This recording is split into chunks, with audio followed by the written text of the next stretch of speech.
I'm Christine Frizzau in Washington with our latest Waste Watch segment. A recently published Government Accountability Office report estimates the federal government loses between $233 and $521 billion a year due to fraud. President Trump has been focusing on what he calls rampant fraud in Minnesota, with plans to expand his efforts nationwide.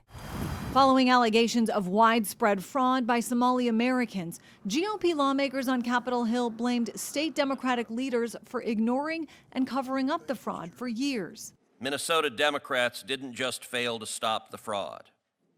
They made it easy and profitable, and in a totally lawless fashion, silenced anyone who pointed it out.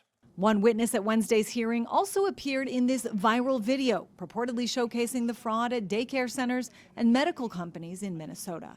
It's easily in excess of $30 billion when you take everything into account. You've got all of these NGOs, you've got nonprofits, you've got county money, you've got city money, you've got CCAP money, you've got another thing called Great Start. So there are all these piles of money that factor into the fraud. Many of the investigations into fraud in Minnesota were actually carried out by President Biden's Justice Department, but billions of dollars remain missing, as the Trump administration has announced it will expand its fraud crackdown. Vice President J.D. Vance said to help lead the effort. We know that the fraud isn't just happening in Minneapolis, it's also happening in states like Ohio. It's happening in states like California. California, a popular punching bag for the president, who started the year announcing the fraud investigation of California has begun. Governor Gavin Newsom says he's already been cracking down on legitimate fraud in his state, as he and other Democrats blame Trump for actually perpetrating fraud.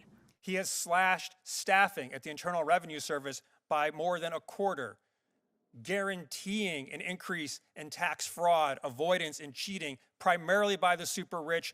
Others point out the president's firing of more than a dozen inspectors general, the dismantling of the Consumer Financial Protection Bureau, and the pardoning of multiple people convicted of committing fraud. I'm Christine Frizzau reporting.